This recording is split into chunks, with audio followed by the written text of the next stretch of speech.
Ny vaovao mampalahelo ao amin'ny faritra Analamanga moa dia olona 2 no maty vokatry ny tranorava tao Analamanga. 2 ireo olona maty tao amin'ny faritra Analamanga vokatry ny rotsakorana be loatra nanomboka tamin'iny 24 Novambra 2024 iny hatramin'ny androany. Distrika miisa 8 sy commune miisa 10 anatin'ny faritra Analamanga no voakasika izany zavatra izany. Ankoatran' ireo olona 2 maty dia olona 9 no naratra ka ny efatra tao Antananarivo renivohitra ary ny 2 ambiny kosa tao Antananarivo Atsimondrano. Olona 7 amby zato arak'izany no nafindratoerana ka anisan'izany ny 7 amin'izao fotoana izao ao amin'ny trano fialofana efatra ary ny 20 amby zato mipetraka amin'ny fianakaviana sy ny mpifanolo-bodorindrina. Ny androany ihany koa moa dia mitokona ny zotra 138 noho ny ranobe eo ilan'ny vato. Misy mitokona ireo taxi be 138 noho ny lalana indrindra ny ranobe eo ilan'ny ivato. Nisy savorovory ny maraina teo mahakasika ny vahaolana tokony hanamboarana ny lalana izay difotry ny rano eny antoerana. Araka ny voalazan'ny loharanom-baovao ihany koa dia nitokona ny ponina eny antoerana noho ny fiakaran'ny rano miverimberina vokatry ny fahatsentsena ny fantsona. Andriamatoa Alain Andriamseza moa dia nilaza mazava teo anatrehan'ny mpanao gazety. Vao nanomboka io fitondrana eo hoy izy dia efa misy zavatra tsy mety aminay ny zavatra mandeha any. Ny zavatra mandeha izay tsy mety aminay hoy Alain Andriamseza dia ny fametrahana ny olon'ny fitondrana teo aloha eo amin'ny toerana. Tsy vitan'izany ihany koa hoy Andriamatoa Alain Andriamseza, tsy mety aminay ny fametrahana olona izay tsy nitolona, ny fametrahana olona ihany koa ao anatin'ny gouvernemanta izay tsy mitondra mankany amin'ny fanovana tena izy. Araka ny nambarany ihany koa dia tsy mahavaolana io Prime Ministre lehibe ny gouvernemanta io. Fa voananomboka io tsy fitondram-panjakana io dia efa nametraka vetranina ny tenako manokana na izay na tonga nananganana ny tafita hoe misy tsy mety aminay ny raha mandeha io,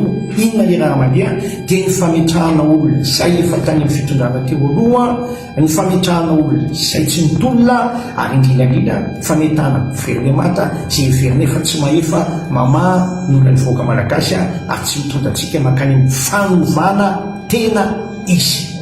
Eo amin'ny resaka eo mbola manamafy izay ankehitriny fa izay dia mitazona ny teninay mangapaka mihitsy izahay no ametrahana antsika sy andanantsika makany amin'ny fanovana tena izy. Izay dia manamafy fa raha io Prime Ministre eo toerana io dia tsy mahavany olana misy amin'izao fotoana izao. Noho izany makataka izay andray andraikitra ny filoham-pirenena ary anova tsy misy atakandro ny gouvernemanta misy amin'izao fotoana izao.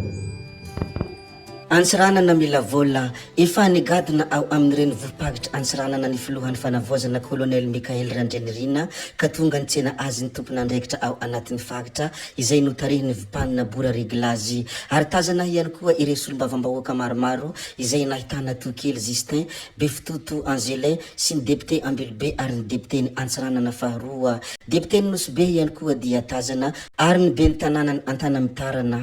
Tazana ihany koa moa ireo olom-boatendry tany antoerana. Anisan'ny fandaharam-potoana mandritra ny fandalovan'ny filohan'ny fanavozana ny hiona amin'ny ireo naharamboina tamin'ny iny fihetsikehtsehana iny.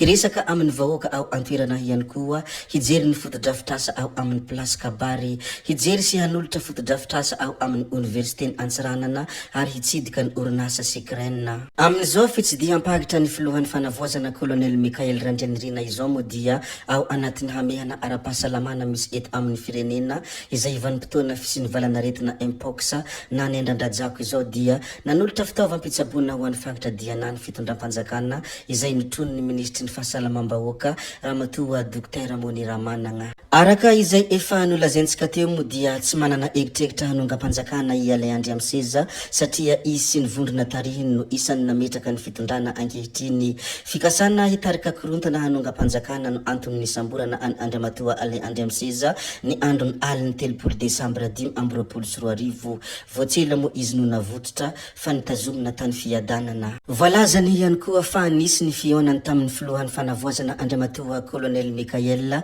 nanamafisa isana fa tsy ekena ny Premier Ministre Hirinsalama Rajaonarivelo mbola anatin'ny fanaovana ny tombana kosa ny fankehitrin'ny fitondrana ka hisy ny fanapahan-kevitra ho raisina. Zay ihany koa no namarana ny videontsika ary tompoko vavy sy tompoko lahy koa dia mankasitraka anareo na vitanay hatramin'ny farany ary mbola manentana anareo foana ny mbola hanaraka ny video manaraka izay alatsaka iaty misesisesy zay fa tsy halavena ny resaka hametra beloma izahay veloma vetivety fa tsy hoe akory veloma mandrakizay amin'ny manaraka indray no manao ny misimisy veloma ary tompoko lahy veloma tompoko vavy.